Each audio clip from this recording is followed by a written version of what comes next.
Okay, looks like we have a large group already assembled here, so why don't we begin? Welcome to today's webinar, the Mobile Driver's License Ecosystem. My name is Randy Vanderhoof, and I'm the Executive Director of the Secure Technology Alliance, formerly known as the Smart Card Alliance. This will be the first in a series of 4 webinars planned on this topic of mobile driver's licenses, which will be conducted over the next few months. Today's webinar is being recorded and will be available for playback along with the presentation deck after the webinar has concluded. Also, there'll be time at the end of this webinar for questions, so we encourage listeners to submit their questions using the user dashboard on your screen. I will return at the end of the presentation to lead the Q&A, and I encourage you to submit questions while the speakers are presenting so that we have time to organize them in advance and so we can get to as many of them as we have time for. Also, there will be a short online knowledge assessment quiz available after each webinar in the series, and participants in all 4 webinars and assessments will receive a certificate and a discounted registration to a future Alliance paid conference or educational event. We can go to the next slide. So I'll be taking care of introductions of our webinar content and our panelists today. And prior to the start of this webinar, I'd like to say a few words about the Secure Technology Alliance and this Identity Council initiative to raise awareness of and accelerate the adoption of mobile driver's licenses in the United States. If we can go to the next slide. For those of you who are not familiar with the Secure Technology Alliance, here's a brief overview.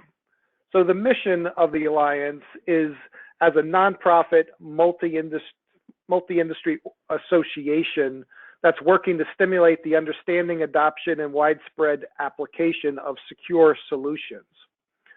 And we provide, in a collaborative, member-driven environment, education and information about smart card technologies, embedded chip technologies, and other related hardware and software that can be adopted across all markets in the United States. Now, this is a very broad mission, and on the right side of the screen, you see that some of the principal markets and services we focus these activities towards. Many of these, such as access control, authentication, healthcare, identity management, mobile, are embodiments of the technology and the applications that mobile driver's licenses address. So as a cross-industry member-supported organization, we do the following things to educate and stimulate the market by bringing together stakeholders to effectively collaborate on promoting secure solutions, technologies, and addressing industry challenges. We publish white papers, webinars, workshops, newsletters, position papers, and add additional content to the market. We offer conferences and events. We do training programs and provide industry certifications. We offer our members and others networking opportunities to share ideas and knowledge. And we produce strong industry communications through our publications, web resources, and social media outlets. Go to the next slide, please. To address the broader market focus of the Secure Technology Alliance, the Alliance's working committees are organized into specific industry and technology verticals to address the specific ways that consumer interactions are made secure around common requirements. The Identity Council, which is hosting today's webinar, serves as a focal point for the Alliance's identity and identity-related efforts, leveraging chip technology and privacy and security enhancing software. The Council supports a spectrum of physical and logical use cases and applications, including different form factors, attributes, and authentication and authorization methods. And so what you're going to hear about mobile driver's licenses fits directly into this mission of the Identity Council. Now, some of the specific areas that the Identity Council has provided thought leadership on have been done through white papers, FAQs, and webinars that you can see highlighted on the right side of the screen. And I invite you to go visit the Secure Technology Alliance website and look up these council resources that are available for free on that site. If we can go to the next slide, please. So under the direction of the Identity Council, the Mobile Driver's License Initiative has grown in member engagement and importance for the betterment of digital identification and use of mobile technologies to address market needs in a number of different usage models. So this initiative is industry-driven, it's education-focused, and we'll be using white papers, frequently asked question documents, as well as online resources such as a knowledge center database, a listing of different mobile driver's license usages, and where mobile driver's licenses are being implemented around the United States. We'll also provide ways in which people can get more involved in this initiative and hopefully join us in supporting this effort. On the screen there is a replication of the Mobile Driver's License Connection, or mdlconnection.com website that we're going to be announcing very soon. That's going to provide a web portal for information that we can constantly be updating about the progress that's being made and educating the market about the benefits of mobile driver's licenses. If we can go to the next slide, please. So before we get started with the content here, we're going to take a quick online poll of our audience today.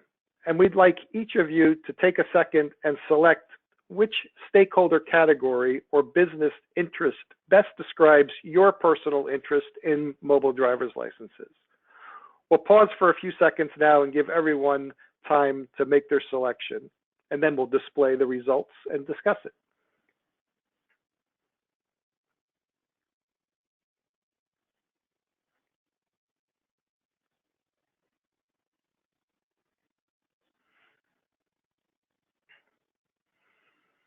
Okay, just another couple of seconds, and then we'll see what the results of the survey are.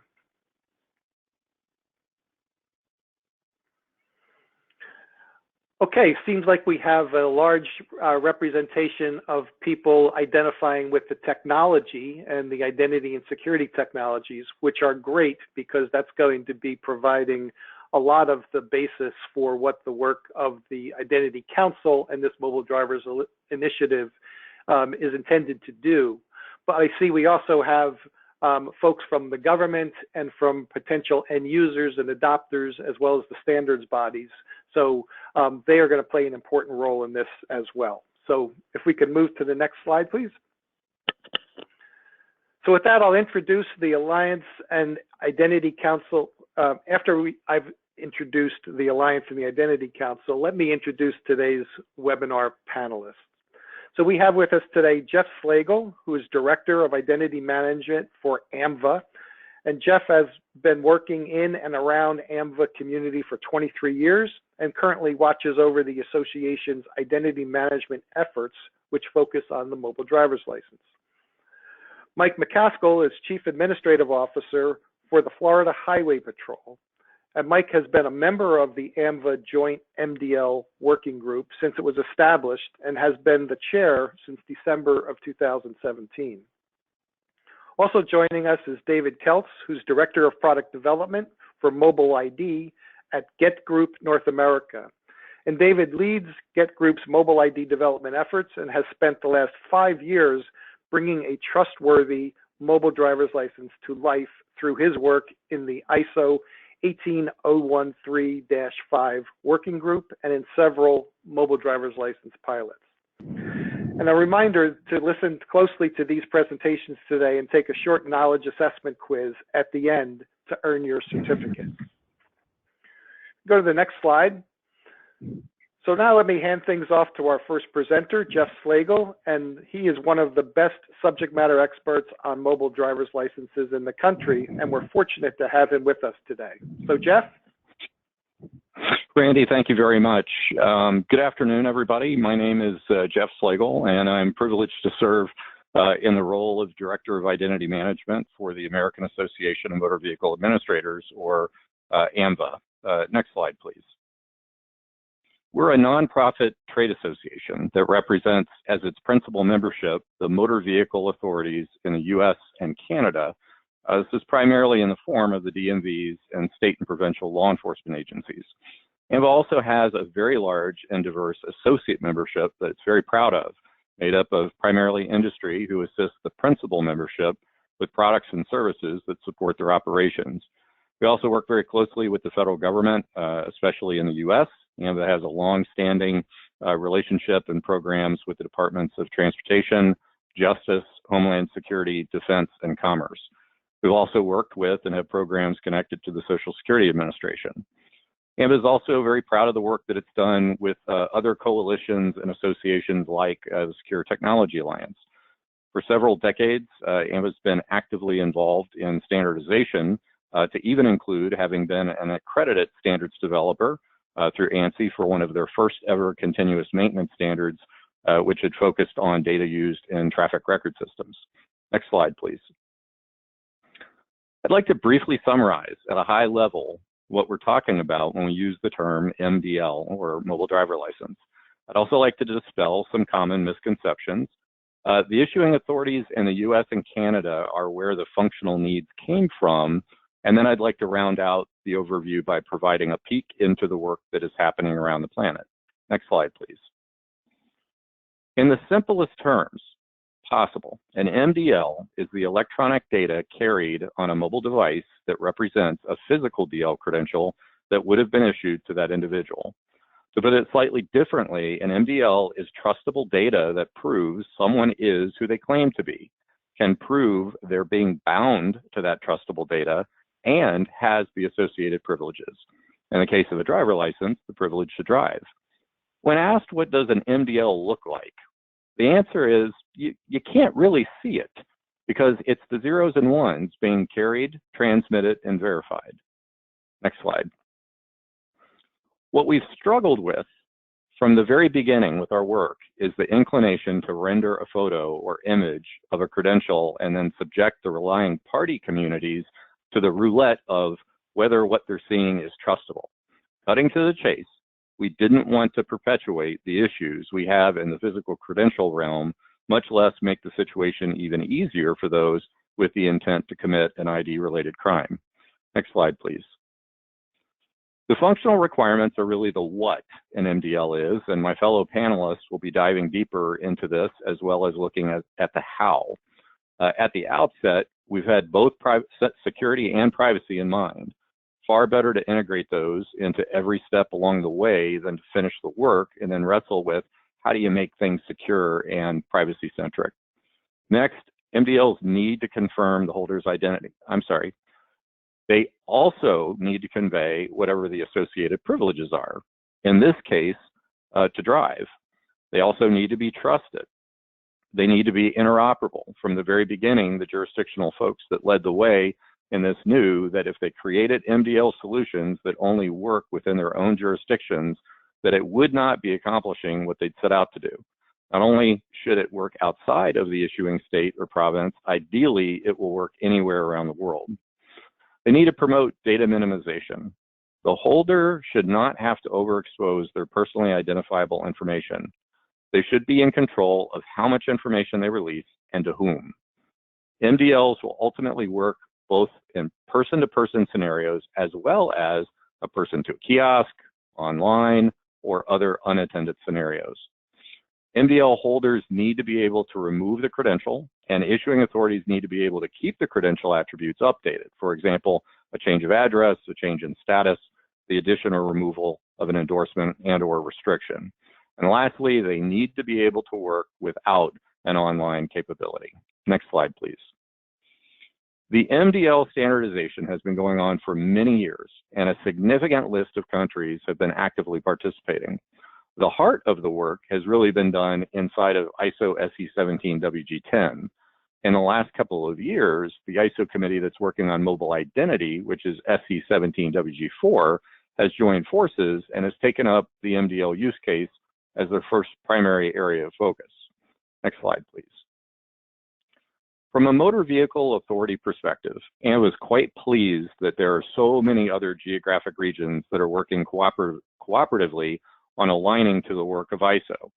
Counterpart associations in both Europe and Australia have mirror activities to the ones inside of AMVA and have been coordinating on proofs of concept, interoperability tests now for the past 2 years. Next slide, please. We've known that there were benefits from a liability perspective to not have to physically interact with the device for an mDL transaction. Only in the recent past has it become clear and even explicitly stated that due to the risk of virus transmission from handling and exchanging a physical credential, the benefits of mDL are now even more anticipated. I'd like to now turn things over to Chief McCaskill of the Florida Highway Patrol. Sir? Thank you, Jeff. This is Mike McCaskill. I am the Chief Administrative Officer of the Patrol and have been working on this project actually since 2012 when the Electronic Identification Working Group was established. Next slide, please. So for many, many years, jurisdictions have spent millions of dollars to secure the data on physical credentials using overt, covert, and forensic card security features that are designed to prevent tampering and show if a card has been compromised. The physical card has been a great asset for proof of identity and driving status, but there are some limitations, and Jeff alluded to some of those just a few minutes ago. Physical cards are only as accurate as they were the day they were issued and left the office. Changes in identity information, i.e. address or driving restriction changes, are not reflected on the card unless the holder obtains a replacement. For the holder to prove identity, they must hand over the card that has all, and I say again, all of their identifying information, which in many cases is scanned or copied for proof. When jurisdictions began to gather requirements for the mDL, we wanted to ensure that what we settled on was privacy-centric and had built-in data protections and was an improvement over the current physical card.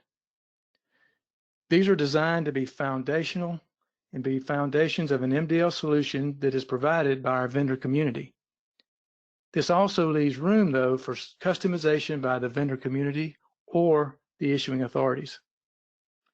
So the main tenets that we were looking at were that the mDL had to have the ability to confirm identity and convey driving privilege.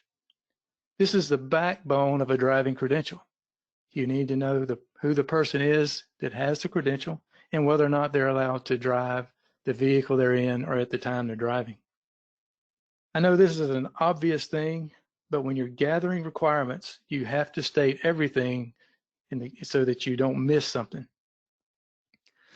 Privacy of the mDL holder and security of the data is also extremely important. In fact, as Jeff mentioned before, privacy and security was the base tenet that everything else was generated around. So that means that any requirement that we published must adhere to the privacy of the mDL holder as well as the security of the data used to provision the mDL. Privacy of the mDL holder includes the inability to track their mDL usage. You should not be able to determine when the mDL was used nor where it was used. And for an example, I'll use myself. You shouldn't be able to tell that Mike McCaskill used his mDL to prove his age at his local liquor store 5 times this week during the COVID-19 issue. That's just something that we can't have. Privacy also includes the holder's ability to only release the data they wish to release, as Jeff mentioned before. Only releasing the information that I am over 21 and authorized to make the age-restricted purchase doesn't give the relying party, the liquor store clerk in this case, any more information than they need to complete the transaction. No personal data was released, minimizing the possibility for identity theft or fraud. Next slide, please. Interoperability was also a very important piece of this. With the physical card, interoperability is not an issue since the acceptance of the driver license or identification card is a visual process. You compare the photo on the license to the person standing in front of you and make your determination as to whether or not that is that person's credential. With an mDL, there must be a way for all relying parties to consume the data electronically.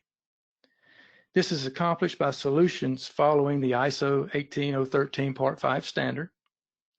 And interoperability is not just in particular jurisdictions, but across all jurisdictions, both in the US and globally.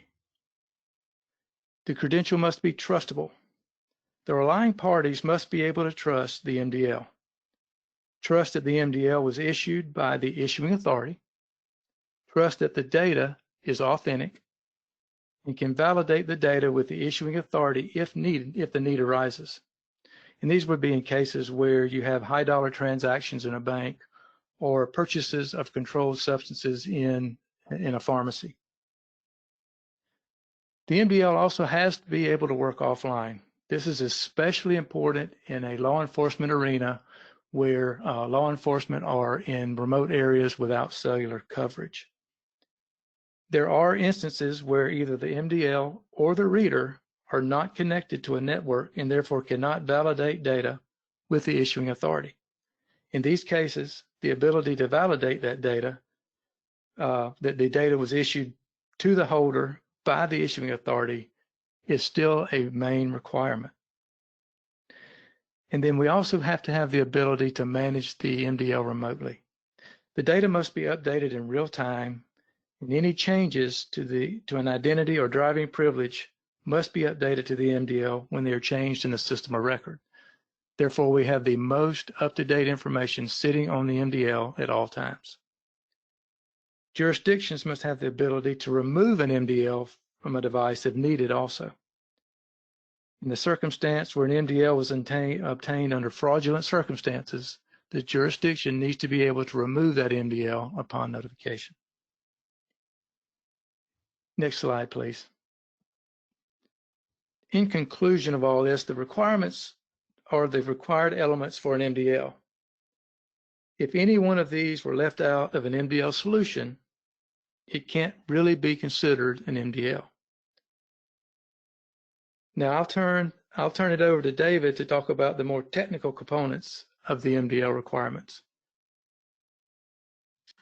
Hello, everyone. I'm David Celts with GET Group North America and a longtime member of the ISO 18013-5 working group. Go ahead, Kathy. So Mike and Jeff have done a great job of setting up what the jurisdictional requirements were, what the sort of North American requirements were, and what the global requirements were for a mobile driver's license. So I want to dig into how it is, what are the mechanisms that fulfill those requirements, and how it is that you can trust an mDL. And I think trust is the key issue from the perspectives of all of the participants in an mDL transaction, in a driver's license transaction, from the holder, from the verifier, and then as well from the issuer as well. So key thing, and reiterating what Jeff had said, this is not an image rendered on the face of the phone, and it's not a picture of the license taken. There are too many ways and too many tools that allow you to create false images and to show them to somebody on the screen. In the physical card world, we have security features that are on a license, and when you are handed a license and you touch it and look at it, you can sort of get an idea of the security features on there. And even still, many of those security features can be replicated in false IDs. So as we go into the mDL world, we have to move away from that particular usage and take a look more at, as Jeff had said, so the electronic data being trustworthy and presented in a way that the verifier can trust. Go ahead. So how do we implement that? The mechanism by which the ISO 18013-5 standard was created is that through that ISO Working Group 10, there's started and it has grown to well over 50 companies that represent issuing authorities, associations, all of the major phone platform vendors, and then also vendors in the space, and then also some relying parties in the space. So this group has gotten together and figured out how to start to standardize these transactions so that we meet the requirements that were outlined earlier. And again, the key thing, citizens should have control over their personal data. That privacy piece is the cornerstone. It's the starting point for how these get implemented. The concept here is that essentially the issuers, you electronically sign the data elements to move them to the device of the consumer. So this is, you can think of this as an electronically signed document or individual electronically signed elements that we've placed into the citizen's control. And the relying parties need multiple ways that they can obtain the data so that it fits their business flow. And then also they need to be able to trust that data. You need to verify that the data came directly from the issuing authority. So all of these things come together in this ISO 18013-5 standard. And I'll sort of explain some of the mechanisms. You can go ahead to the next slide. Key thing here is that a mobile driver's license sort of creates an ecosystem.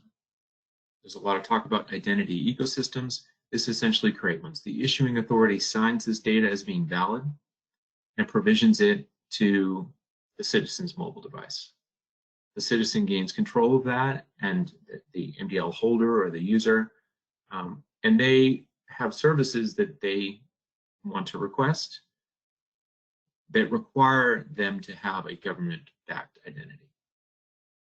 The verifiers essentially read and validate that data similarly to how they do with the physical cards. They need to know that this came from an issuing authority. And they use that to sort of lower their risk or to fulfill compliance that they have. And they also may have a relationship with the issuing authority. So as we go to the next sets, as the next things kind of phase into these slides, think back to the list of functional requirements that Jeff had on his slide and the list of jurisdictional needs that Mike put on his slides, because I can kind of show you how each of these is met by the trust mechanisms in the ISO standard. Go ahead. So the issuing authority uses a private key to electronically sign each of the data elements in the mobile driver's license. So everything that you see on the face of the card, in addition to some management information, is electronically signed by the issuing authority and then provisioned down onto the citizen device. They use the private key essentially to sign that, and protecting that private key is essential to the security and trustworthiness of the system.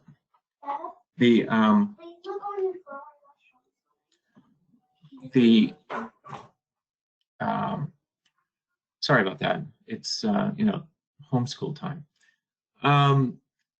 The public key then for that signature becomes available. That is the signer certificate that the issuing authority makes available. This can be freely distributed, and this is how the verifiers actually check the signatures on the data.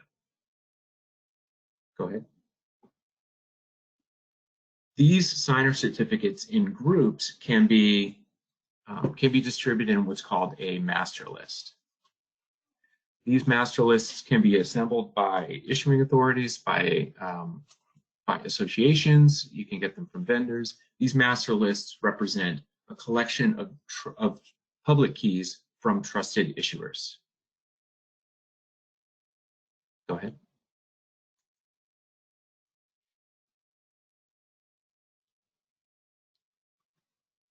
Can you go ahead to the next slide, to the next piece? So then the ISO standard, the ISO standard specifies what these master lists look like and what the signer certificates look like, and then also how the mechanisms, plural, for how data goes from the citizen device, from the mDL holder, to the reader device. And there are multiple of these mechanisms. There's NFC, there's Bluetooth for short-range distance, there's Wi-Fi aware, and then there's also, in this, as you can see at the leg on the right-hand side here, there's what we call an online model. So if the devices are online, then the verifier can go and request from an API at the issuing authority to get the up-to-the-date information after the citizen approves that release. Now, if the devices are offline, then the standard supports these multiple mechanisms for data to be transmitted over the local channel. In either case, the verifier can use the public keys from a master list to verify that the data that they've received is intact, has not been altered along the way, and that it came directly from the issuing authority that they expect. And they can verify each of those things, put that little check mark, and run the transaction. You can go ahead to the next one.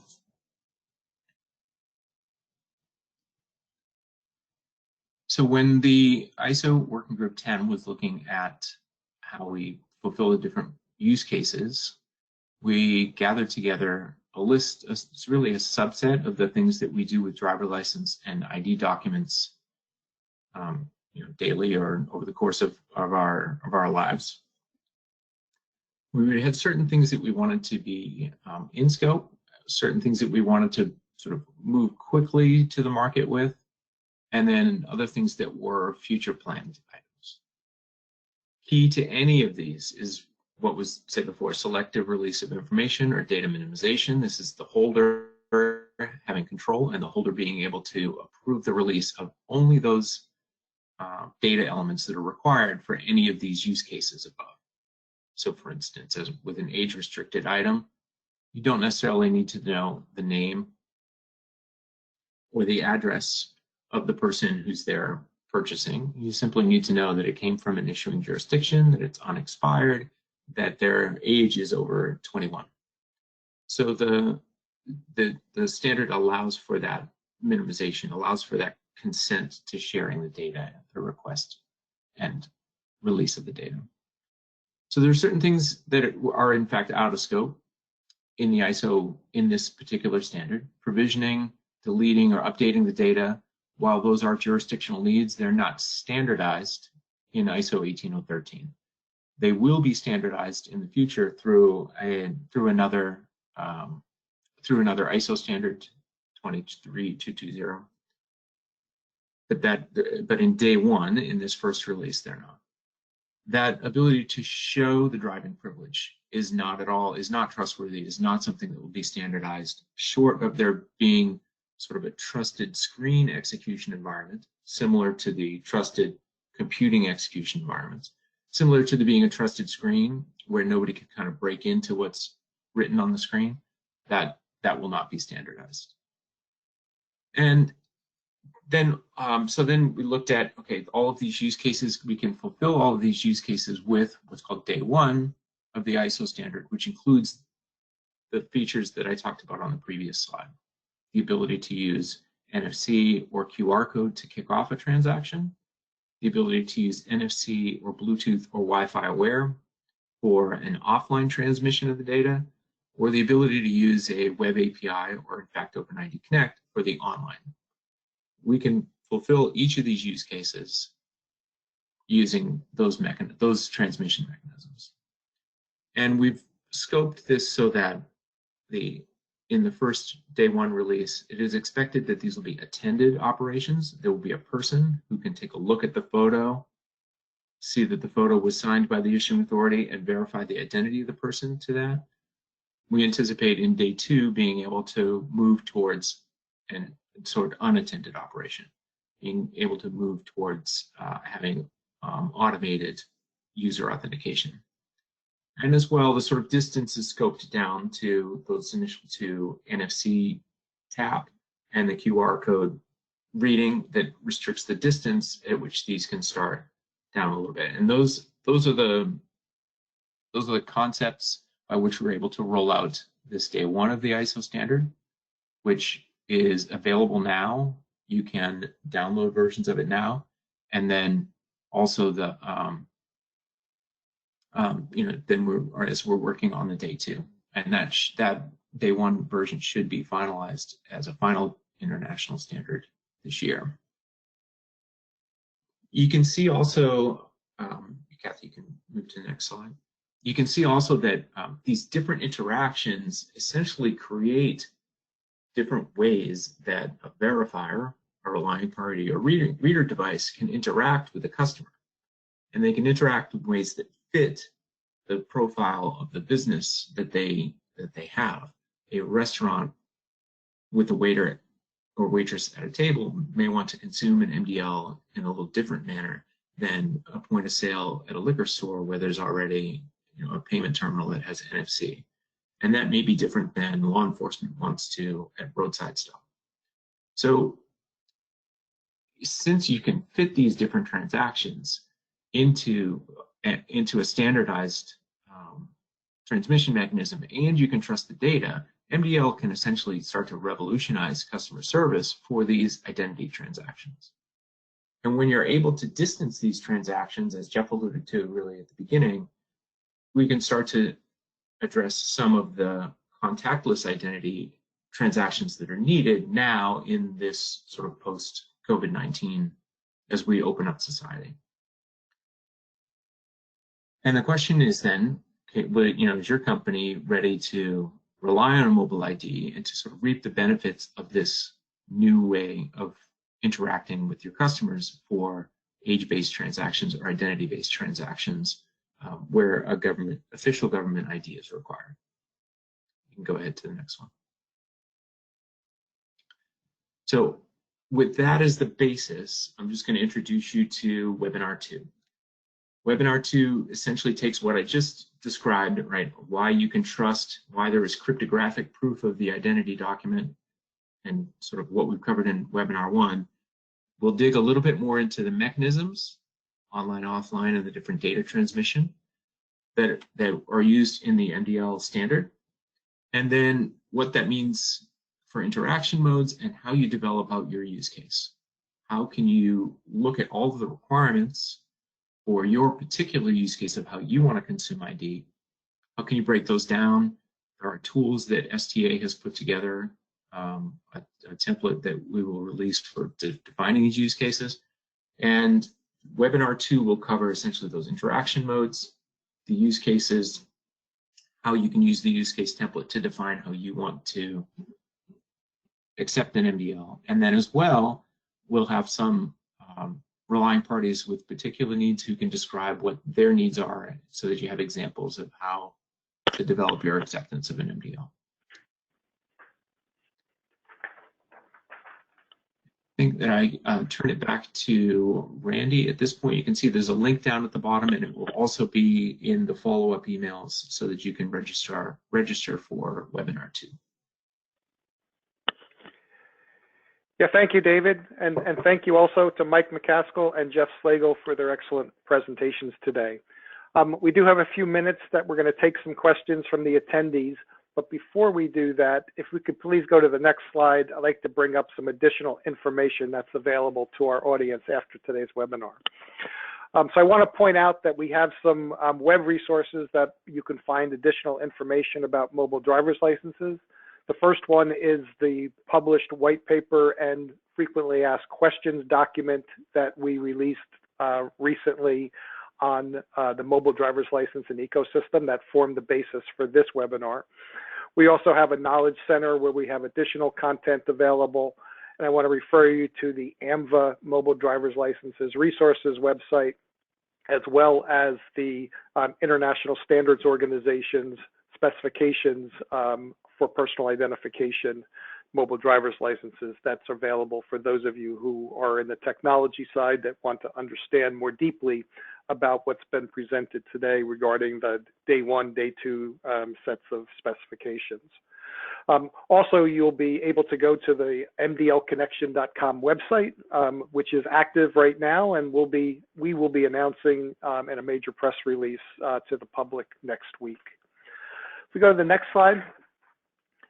So I'm going to start the Q&A session now. I'm also showing here the contact information for all of us today. So if there are additional questions that you'd like to submit after today's session, you can reach out to us individually or to myself, and I'll distribute that to the group. So we're going to start with a question from the beginning of the presentation that was, I think Jeff would be best able to handle. From an economic point of view, will an mDL be cheaper for a government than the corresponding physical document? And I think that gets into the whole issue about will mDLs actually be replacing the physical document. Jeff, can you answer that? Yes, Randy, thank you. And thank you for the question. I think it's important to keep in mind that at the outset for the issuing authorities, at no point was it assumed that they would be at a fork in the road and having to make a choice in their programs on do they continue doing physical documents or do they start doing these mDLs. Every single conversation that took place and continues to take place is one where, in addition to the physical documents, people are looking at programs to start doing mDLs and at the option of their customer, not as a mandate. And so it really is not being treated as or looked as a replacement or in lieu of. It is something in addition to. So that is an important thing to kind of keep in mind. Now, depending on who the solution provider is, we've actually sort of seen a rather broad range of what it would potentially cost to do an mDL. I think I can say the same thing about a physical credential, depending on how loaded up the credential was with security features and other what I would term bells and whistles. But certainly and again, the research and the input that we've had at this point would show that when mDLs reach some kind of critical mass, the benefits that they will be delivering on combating fraud and creating efficiencies and providing privacy gains certainly are going to make whatever that investment is worthwhile. And that's the best that I can do right now in answering that. I would encourage you, though, as Randy mentioned, to stay tuned on checking in with the STA resources as well as the Anza resources. And as we have more information that we can make publicly available that shows what the research has been, we're happy to do that. Thanks, Jeff. Next question for Mike McCaskill. How could state or local police use this mDL to support businesses to get access to hurricane impacted areas or to restore or repair critical infrastructure? So I guess from a first responder standpoint and perhaps as a means of identifying people who need to have access to secure areas in the case of a storm or some other emergency? Thank you, Randy. Yeah, that's a great question, and one that has been considered.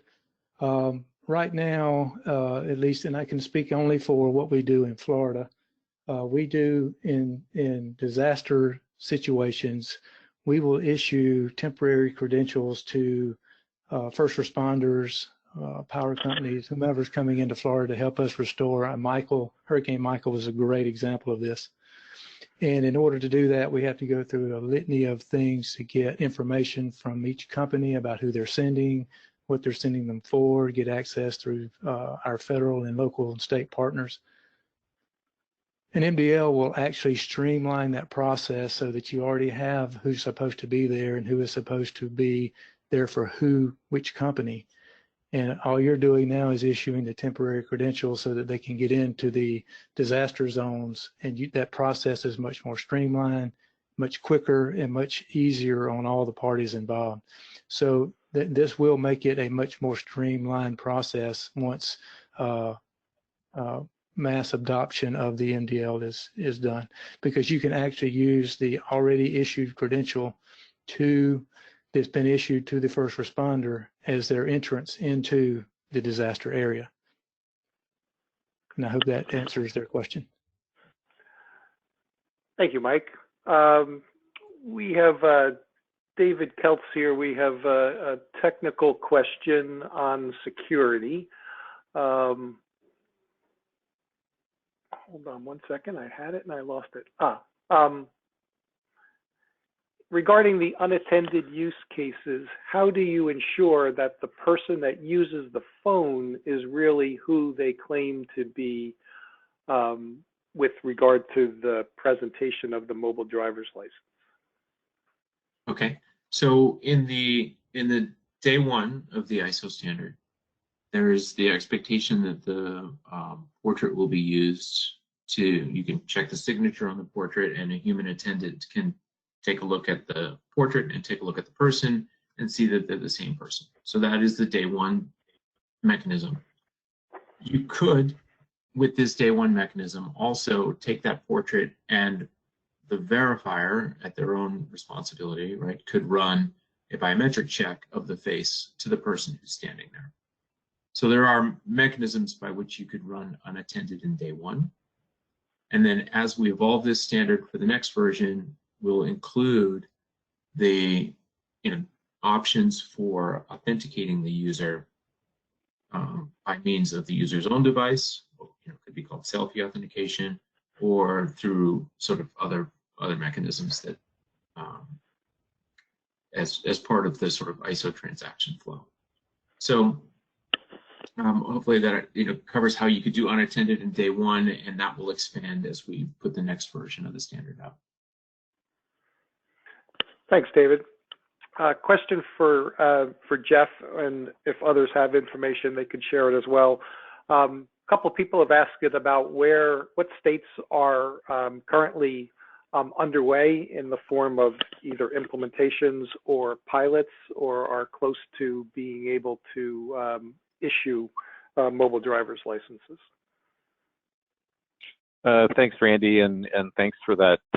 Thanks for that question. It's a little bit of a complicated answer, and it does kind of go back to something that Mike had mentioned.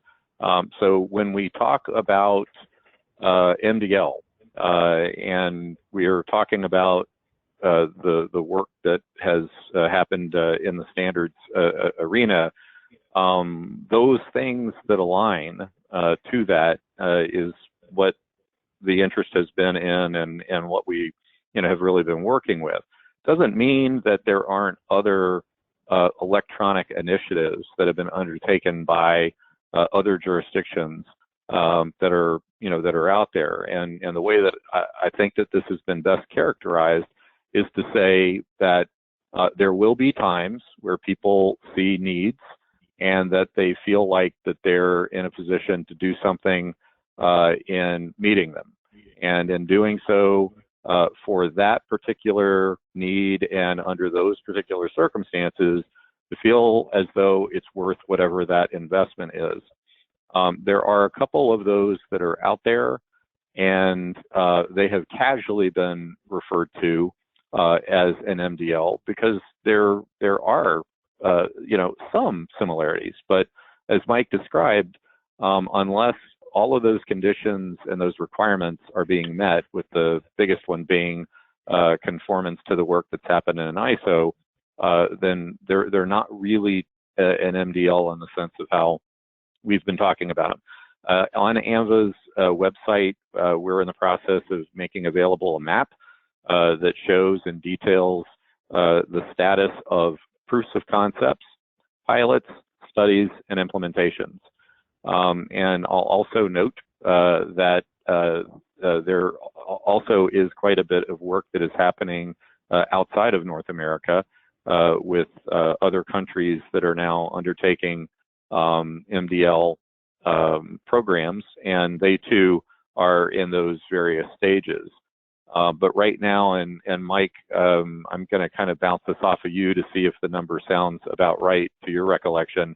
But I think at last count, there was something in the neighborhood of 15 U.S. states that were at some point of development with mDL between doing the pilot, doing a proof of concept, or actually pursuing an implementation. Does that sound about right to you?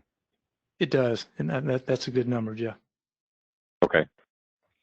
So Randy, I think that's where I would leave the answer. Okay, great, thank you. Mike, this question is directed to you. You mentioned in your presentation that privacy of the mDL holder and security of the data is considered to be the utmost importance. But for law enforcement, privacy rights often get in the way of effective law enforcement. So how do you balance the two in mobile driver's licenses? That's a great question, and thank you for the question.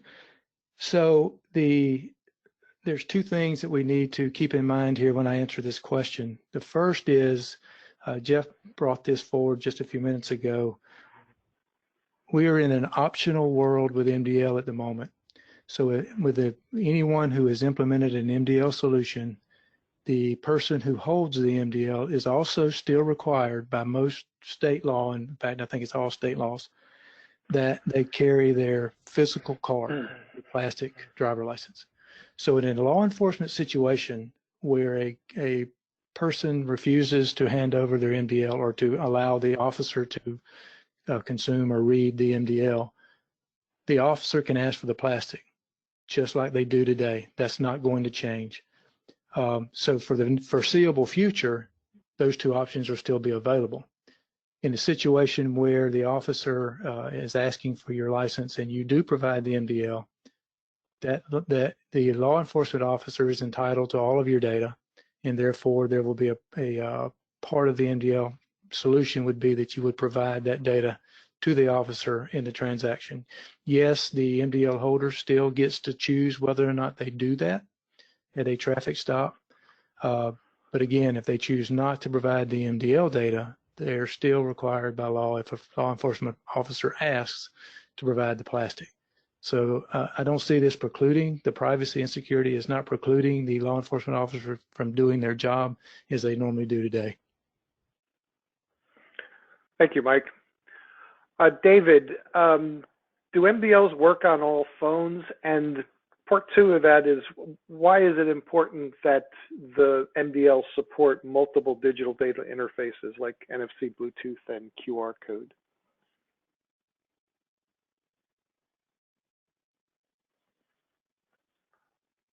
David, we're not hearing you if you're on mute. Yeah, sorry about the mute button. So the mechanisms that are supported for the interchange of data, like to set up the connection, which is NFC and QR code, and to transmit the data, again, NFC, Bluetooth, Wi-Fi Wear, and then the online model, which is the internet connection models. All of those mechanisms are available on multiple cell phones moving very back very far in the history of the sort of hardware. They're supported at the hardware level. There are some operating system changes required, but this should mean in some instances, like Wi-Fi Wear, and in other instances, there are none that are required. So as far as supporting phones, like back in the history of phones, we should be able to roll this out supporting a very wide range of transmission mechanisms on multiple different devices. And then again, these are as well available on both of the major platforms, plus in some of the other, plus other phone platforms, or all of the major phone platforms.